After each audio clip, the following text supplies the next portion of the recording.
Dying on a Prayer. I'm Jason Horton. I'm Rebecca Lieb. And this is Ghost Town.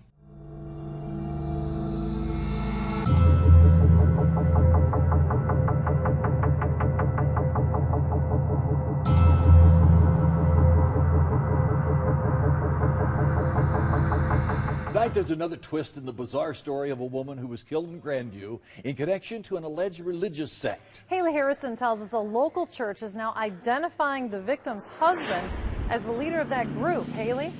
Well, that's right, Laura. Tonight, in a statement, the International House of Prayer University describes that organization as operating under a veil of secrecy and with disturbing religious practices. Friday, a student here at the school came forward admitting to Bethany Deaton's death, both of them members of that religious sect. On October 30th, 2012, sheriff's deputies responded to a report of a dead body at Longview Lake Picnic Shelter Number 12 in Kansas City, Missouri. There, they found the body of a woman in a Ford Windstar, a white plastic trash bag pulled over her head and tied around her chin. She wore running shoes, sweatpants, a fleece, and a diamond wedding ring. The woman was Bethany Deaton, and she was married to Tyler Deaton, a controversial and charismatic fringe leader affiliated with the International House of Prayer, or IHOP. So I'm going to call it IHOP. It has no affiliation with the International Pancake House.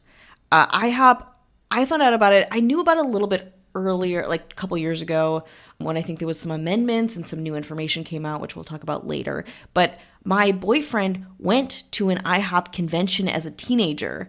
He pooled all of his money together. He was like a really big Pentecostal, like churchy kid. And he went to one of these. I was like, oh, did you do the 24-hour prayer room? And he did. He would go in there and pray for like hours and hours and come out. And it is, in and of itself, it's a really fascinating faction of Pentecostal Christianity. And again, I think we talk about this a lot. I don't mean to disparage religion at all. This isn't really about IHOP. It's about a fringe that comes off of a fringe religious organization. So again, it's like it gets so far and beyond into, you know, kind of zealotry that I can't even really affiliate it with Christianity as a whole, and your beliefs are your beliefs.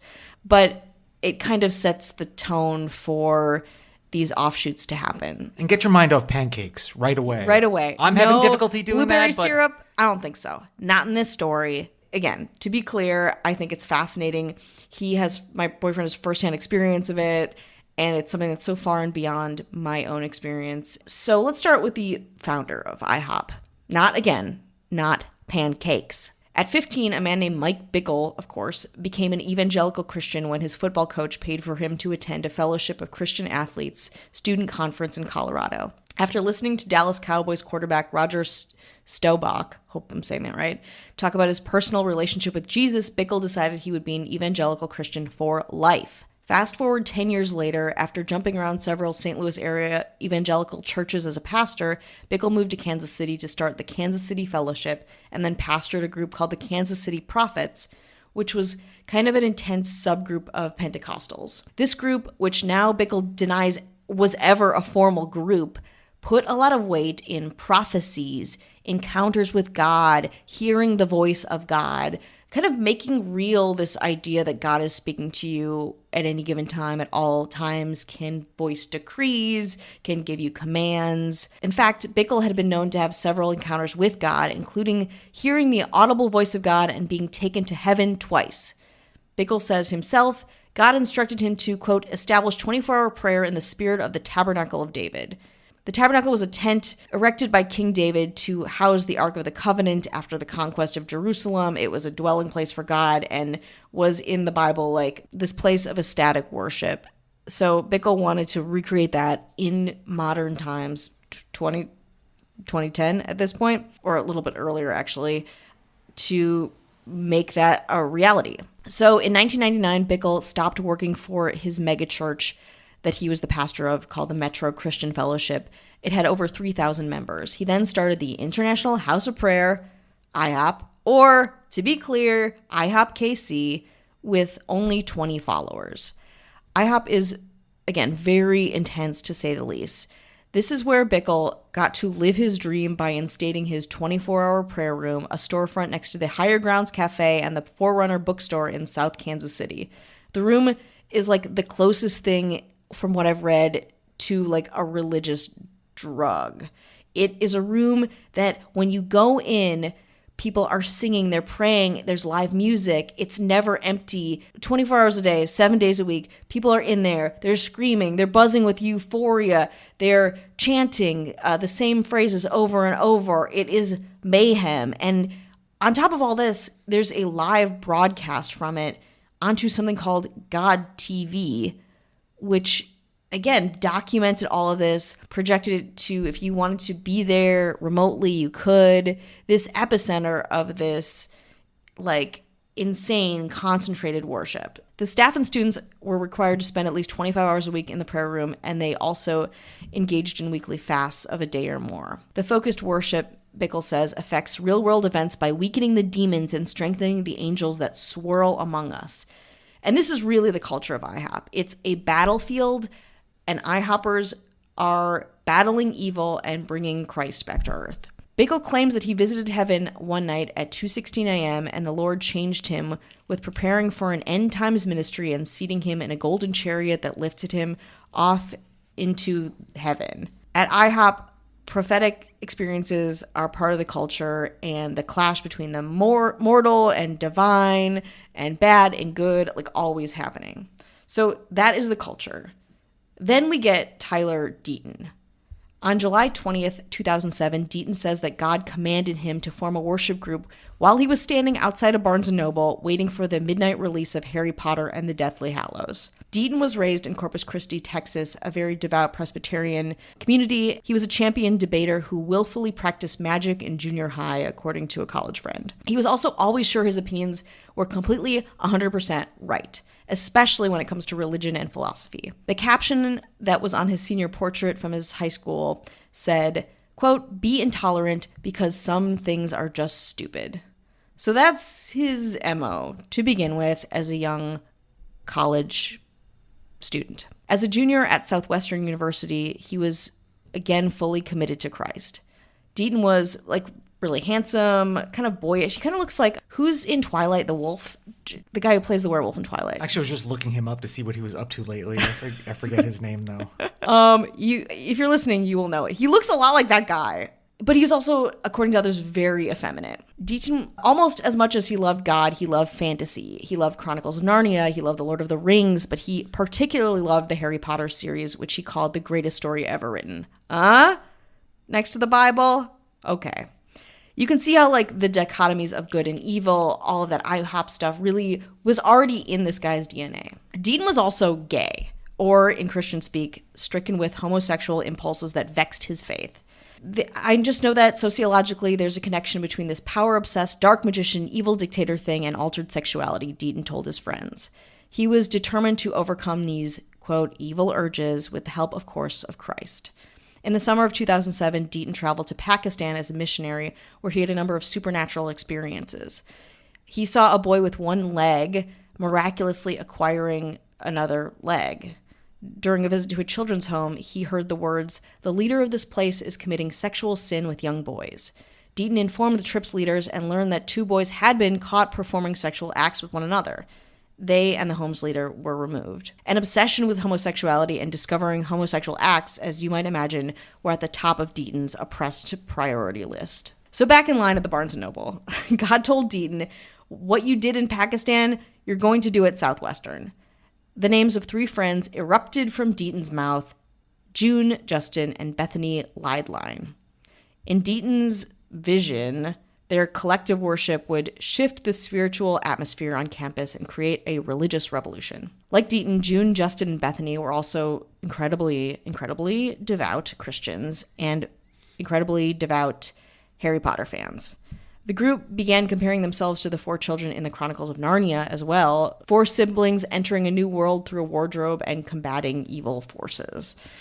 They loved fantasy, and that colored the way they talked about Christianity. Bethany Lideline, one of the names mentioned by Tyler, was a small, shy woman and was honestly like a pretty unlikely follower of Deaton.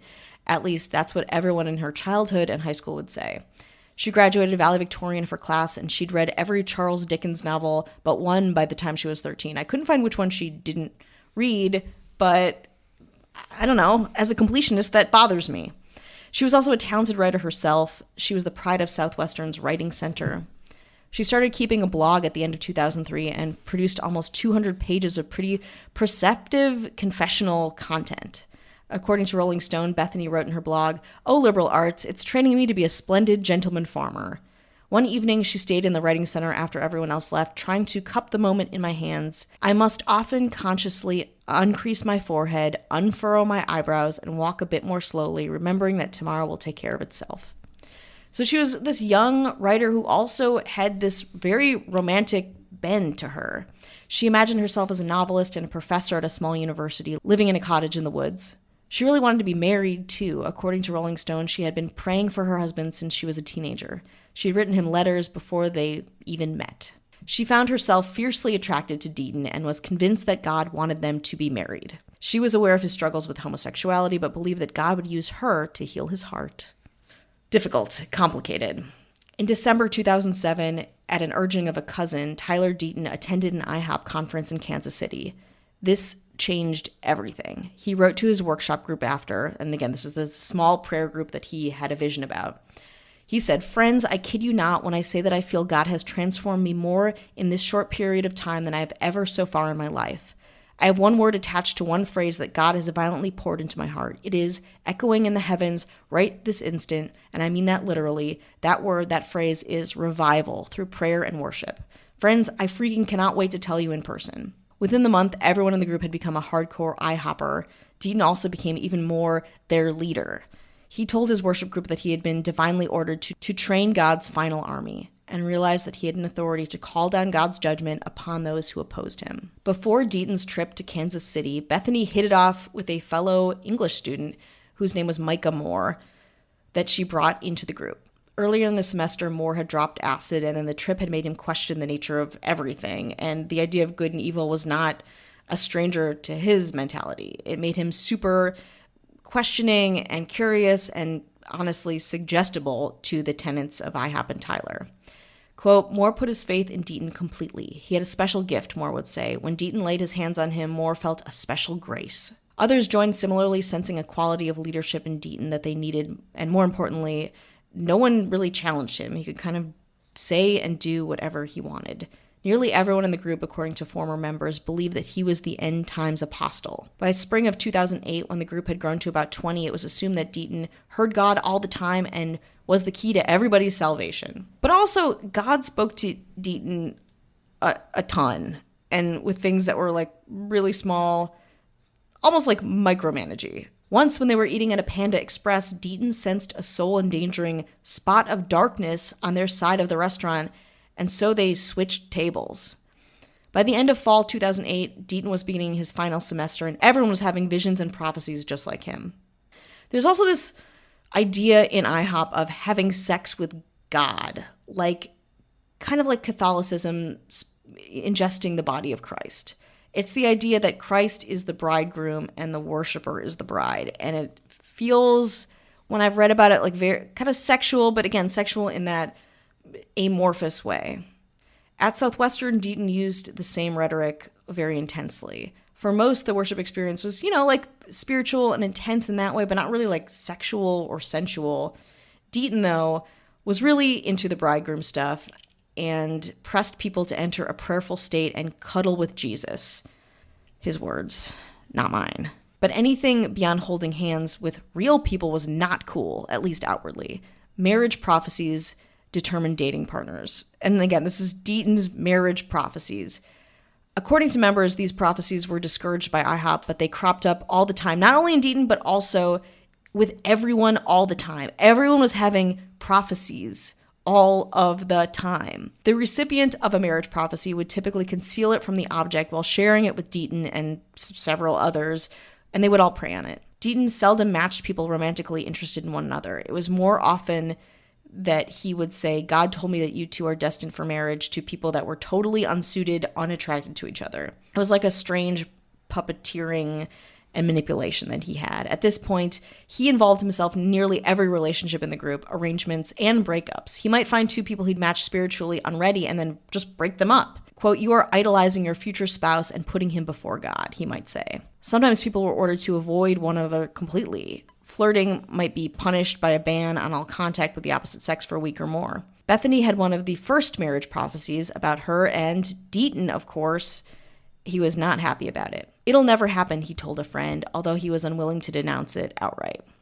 When a woman like Tyler, he found out about it, he'd give her kind of a cold shoulder. He was not interested in prophecies that had to do with him. He just liked to be in control. This happened to Bethany, and she, again, was heartbroken. She began thinking about attending nursing school after graduation instead of following Deaton to IHOP, which was her original plan. Meanwhile, Deaton was busy ministering other gay Christian men in the group, but also was very into just heterosexual male-on-male contact, very into promoting that. Deaton urged very long, affectionate contact between men because he said they had wrongfully been socialized to resist that kind of thing. He said men should hug, cuddle, give one another massages. If you were uncomfortable with loving touch, you had a, quote, wall in your heart and were only experiencing part of God's love. This troubled members, but they accepted that maybe, like, this was getting out of your comfort zone. This was spiritual growth. These were innocent activities for most of the men involved, including one of the original members, Justin, who Deaton was really into, according to an ex-member. Eventually, Justin, who was heterosexual, got uncomfortable with Deaton's constant cuddling. Deaton himself did not formally date, a sign of his commitment to God. Until a day in 2008 where Deaton played Bethany a song from High School Musical 3 called "I Want It All," and not familiar with this song. And then he asked, "Imagine having everything we ever dreamed. Don't you want it?" A few weeks later, unable to reconcile her feelings, Bethany sat him down and again explained her prophecy. He, for some reason, in that moment, warmed to her, and they became close again, and she decided to go back to the original plan and follow him to IHOP after college. In early 2009, Deaton and Bethany moved to Grandview, Missouri to begin IHOP's 6-month One Thing internship program. Over the next 2 years, most of the other group members would graduate and join Deaton and Bethany in Grandview. From 8 a.m. to 4 p.m., Deaton and Bethany absorbed theology, studied, etc., and from 6 p.m. until midnight, they worshipped in the 24-hour prayer room. Then Deaton had a revelation. Being gay was a choice he made, and he decided to unchoose it. A few weeks later, Deaton was sitting in the prayer room watching Bethany worship. He says, quote, "A giant vat of affection rushed over him. I was experiencing real, passionate, sexual, knock me off my feet, pure and glorious attractions for the most beautiful woman alive." When they completed their internships, Deaton asked Bethany out. In the summer of 2009, he took her for a walk and announced that he intended to pursue her unto marriage. The men and women of this prayer group are living in different houses, kind of like off-campus dorms. So there's like a men's house and a women's house. We've got Tyler. He has this relationship with Bethany that appears to be staged to some members of the group. Tyler and Bethany had a relationship, loosely. It was characterized as they would go on a date every Tuesday between 6 p.m. and 9 p.m., and they would spend Friday evenings baking bread together. Anything more, Deaton said, would mean subordinating the needs of the group to their own needs. He discouraged Bethany from physical displays of affection. There was none of that. They wouldn't even kiss until their engagement 2.5 years later. About a year after they began formally dating, Deaton and other members took turns describing their visions of the future. When it was Bethany's turn, she said, "Sometimes all I want to do is live in a house with you," talking to Tyler, "and have a baby and maybe some chickens." Deaton called her selfish in front of everyone and told her to stop elevating her own desires over those of the community. "I'm sorry for being selfish and idolizing Tyler," she responded to the prayer group. Deaton exerted control in every way in this post-collegiate phase of their organization. In early 2010, Deaton told the members of the inner circle that God wanted him to quit working as a part-time math tutor and devote himself completely to his ministry. The group supported themselves and Deaton by delivering pizzas, selling makeup and paint. Bethany entered an accelerated nursing program in 2011, but she and everyone else spent much of their time in the prayer room, worshiping at home or with Deaton, or studying the Bible and the IHOP doctrine. Once a week, the men and women held accountability meetings in their houses, reviewing the dynamics in the group and searching out, points of sin, things that they should change to be holier. When men shared feelings of desire towards the women, Deaton might embarrass them by informing the women that they were talking about. Even as Deaton strategically strained relationships, he condemned non-communal activities as unrelational. Word of Deaton reached IHOP's leaders in May 2011, and they were not happy about it. They essentially excommunicated Deaton and his extended prayer group from IHOP. That summer, conveniently, Deaton began preparing the group for end times. They stockpiled a month's supply of food in the women's house and met twice a week with a guy who was a former soldier, I guess, to practice dodging imaginary bullets, wresting weapons from enemy soldiers, and executing combat drills. Towards the end of the summer, in anticipation of Micah Moore's arrival, Bethany's friend from college, Deaton changed the room assignments in the men's house. A group member named Evan, whom Deaton had promised to liberate from a homosexual lifestyle, he would room with Micah Moore. Justin, you might remember him from the longtime crush of Tyler Deaton, would share, of course, Deaton's basement room. Rooming with Justin would allow him to experience what it's like to be intimate with a guy in preparation for being intimate with Bethany. He just said that. So now it's becoming a little bit more public. Again, what his actual nature is. He can't hide his sexuality as well as he was, I guess. Another member later told detectives that after he'd arrived in Grandview, Deaton had slipped into his room while he was in bed, lay down beside him, and held him. Another morning that summer, Deaton confessed he'd been in a spiritual wrestling match with Evan, lying together in Tyler's bed all night in a largely undressed state.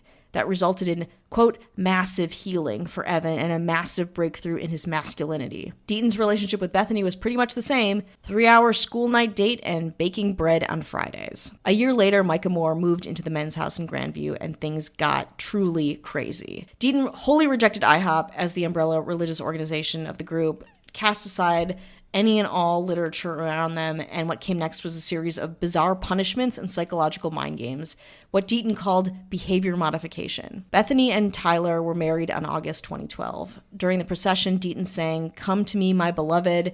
They held a worship service at the altar. Bethany seemed resolved and serene, in the words of a friend. Some in attendance, though, were uneasy, spooked by Deaton's evident power over her. There were other friends of Bethany's from her essentially past life, high school, childhood, that were at the wedding, and they said that they felt a deep sense that they were saying their final goodbyes to their friend. Deaton and Bethany spent most of their 3-week honeymoon in Costa Rica. Deaton had surprised Bethany with a trip, which may have been the final and honestly maybe only romantic thing in the relationship. Then things got even crazier. In an email to one of her roommates, Bethany described her marriage as a difficult situation. "It makes me scared," her roommate told the other women in the house. In a statement to detectives, one of Deaton's roommates said Deaton confided to the other men that he was frustrated after his recent marriage because he couldn't get an erection. Some of Bethany's roommates noticed a profound change in her as soon as she got back from her honeymoon. She was confused and uneasy. She'd moved into Deaton's basement room in the men's house. I guess Justin was gone now, but within 2 weeks began spending more nights at the women's house. Sometimes she stayed for several nights to a week.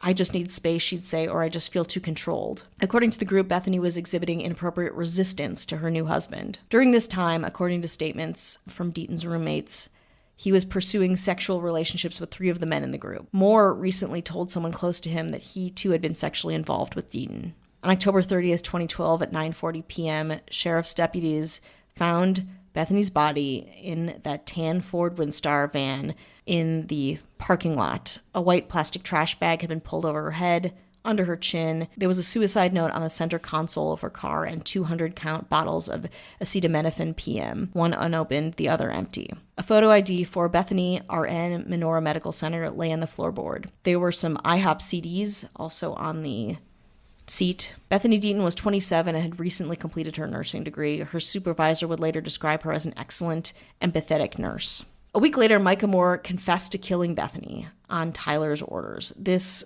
again, was huge, sent the group into a tailspin, sent the town into chaos as well. Over the past few months, Moore told a detective that Bethany had been dosed with the antipsychotic Seroquel and that he and several men in the house had been sexually assaulting her. They had begun to worry that she might tell someone about it. Under questioning by detectives, 2 of the men in the house and one who had recently moved out revealed that they were in an ongoing sexual relationship with Tyler.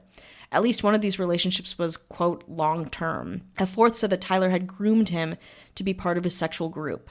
The men said that Tyler was their spiritual leader. He was manipulative and exercised control over the members of the household. He characterized all the sexual activity as a religious experience. 2 weeks after Moore confessed, his lawyer completely recanted the confession, saying it was bizarre, fictional, and made by a distraught and confused young man. According to Moore, the drugging and sexual assaults had been not long after Bethany returned from Costa Rica. He didn't implicate Deaton in the assaults, but if they did happen, multiple ex-group members say they couldn't have occurred without his blessing.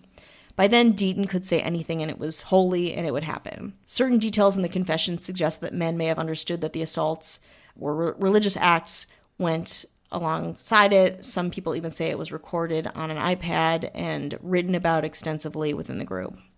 3 days after Bethany's body was discovered, one of the men in the house told detectives that Deaton told him about a disturbing dream. He said he had dreamed of suffocating Bethany to death. Right away, some of Bethany's friends and family members thought that her suicide note was fabricated. She was a writer, and it didn't feel written by her or seem like her. Her suicide note read, "My name is Bethany Deaton.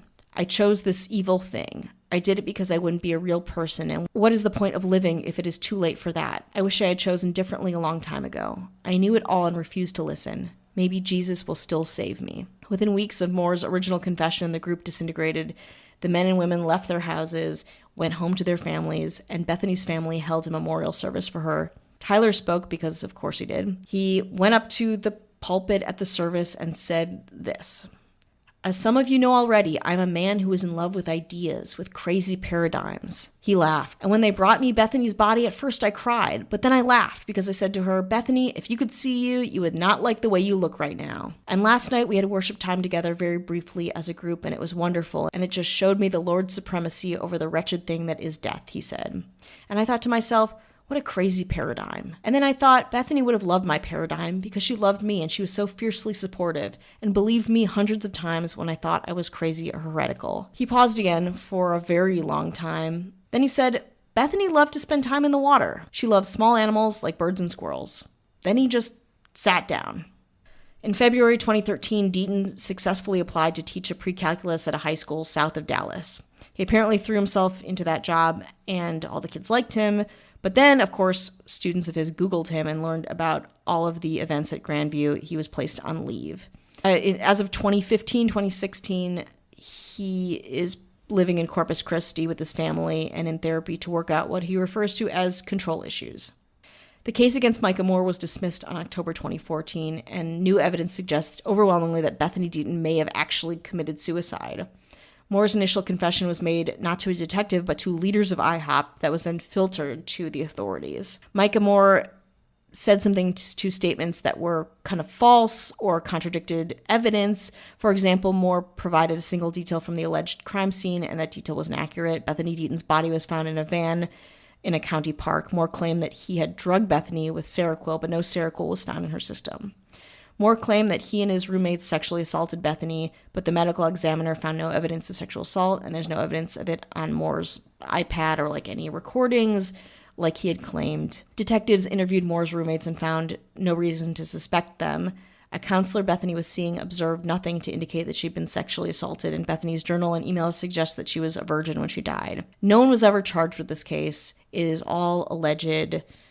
And now, essentially 5 years later, it remains a suicide, and nobody within this group was implicated within it. Very sad.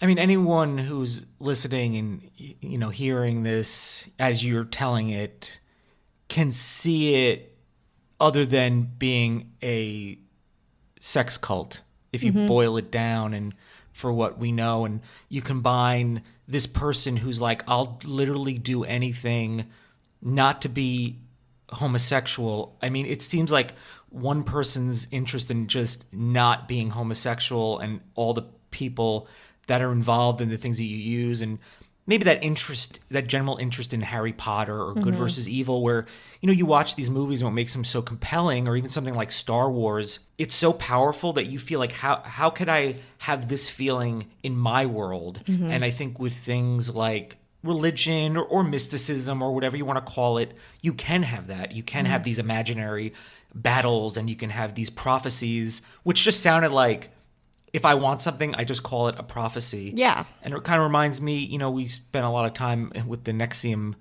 cult. And I feel like there was a lot of that grooming, and, that's, religion is no stranger to grooming. Not that it's exclusive to that by any means, but it's nothing new. And it just, if you find like-minded people that feel a sense of togetherness and like, oh, I have a place that I belong, even if it's a place that's like doesn't seem right, well, at least I belong, and that's better than not belonging, which is tough. When you're, I don't know what these kids' lives were like. With their.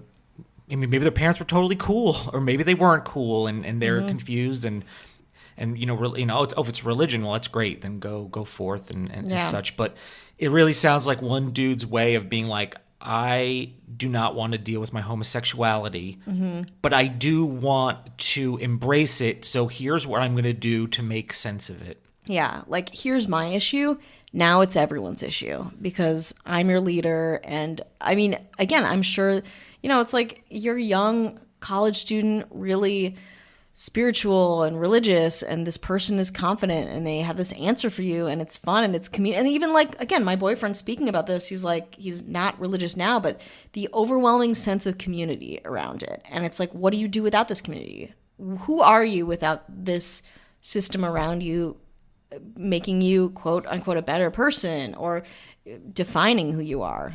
And that's, certainly the case in this. It's just a really tragic end to this group that, clearly was toxic and took even like the best parts of religion and turned it on itself. I wonder if they look back at this and it's a learning experience, or do they still feel like, oh, we were a part of something really great. We're just, it just happened to get split up because of circumstances. It's hard to kind of tell. God, that would be, I mean, if it's like someone died, like it can't be like whatever goodness came out of it, like this person, whether they killed themselves or were killed, this group did this to this person directly or indirectly. And I can't imagine them looking back and feeling good about that. I mean, I hope that, at this point they're in their, mid to late 20s, I would think. And geez, hopefully, something will develop and we'll get a little bit more closure on it.